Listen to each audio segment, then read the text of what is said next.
Since the Supreme Court widely legalized sports wagering in 2018, the nation's appetite for bets has exploded. U.S. bettors made over $1 billion worth of bets in 2025 on sports bets alone. This year's Super Bowl is expected to attract $1.7 billion in legal U.S. wagers. But investigators are finding that there's also been a surge in illegal betting by minors. Are sports books putting our children in harm's way? Hello and welcome to USA Today's The Excerpt. I'm Dana Taylor. Marketing for top sports books like DraftKings and FanDuel floods the airwaves and casts a giant net for customers that critics say has lured in high schoolers and younger college students alongside those legally allowed to bet. How can the sports books industry fix the problem? Here to help me dig into all of it is USA Today investigative reporter Nick Pinson-Stadler. Nick, thank you so much for coming on The Excerpt. Of course. I want to start with getting a broad sense from you of how big the sports books industry is and how much of that is illegal betting by minors. Yeah, this is a really big industry and it's split into a few different sectors. So just looking at legal sports betting in the United States, it's $156 billion bet in a year. So that's a huge amount of money. Put one way, that's more than Americans spend on almost any other form of entertainment, whether it's sports tickets, books, concerts combined.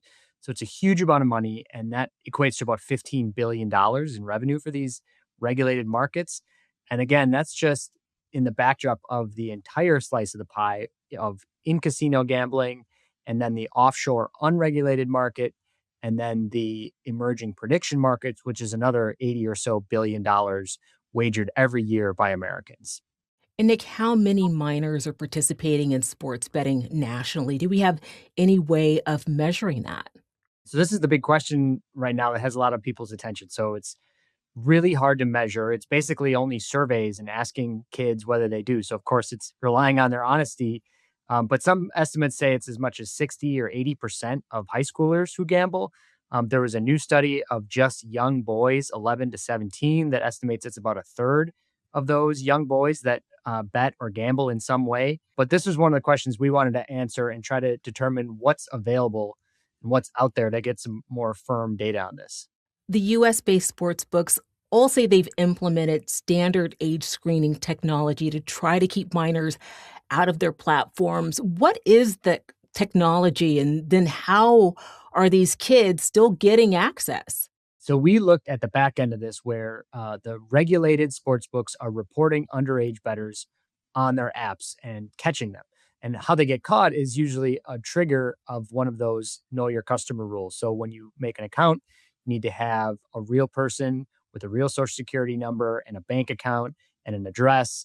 And they check all that to make sure you're of age, usually 18 or 21.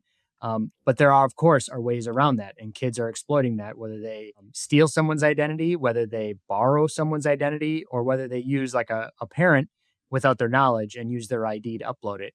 And then they're getting caught after their accounts get flagged, either by withdrawing or depositing money with something that doesn't match. Often they'll be using their own credit card or Apple Pay or Venmo by themselves. And then it gets greater scrutiny. And then these companies crack down and ban them from the apps. Nick, I know you spoke with experts on the mental health impacts of betting on children. What did they share with you? So the big concern isn't so much the financial harm that could be done. Obviously, that's a concern down the road when you have more assets that you can wager.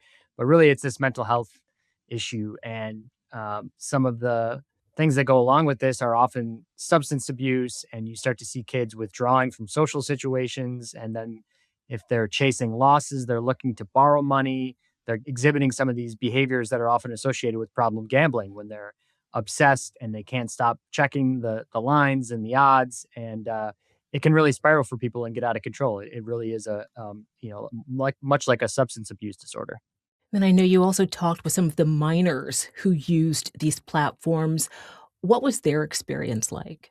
It's tremendously hard to get kids on the record about this. So we talked to parents and educators, and then also some former folks who had addiction problems and have emerged and now they're of age. And they talked about how they got started. And usually it started small. They either had a big win and then they had that rush and wanted to go back and get into it. But many of them told us that, this was part of watching sports. And that's what the concern is that there's this conflation that you can't watch sports without having a little action on the side. And they talked about how they had to break from that, and they preach, arming yourself with real factual information about the odds of winning and that you're likely not going to make money sports betting and what the odds actually are. And that helped them emerge from this.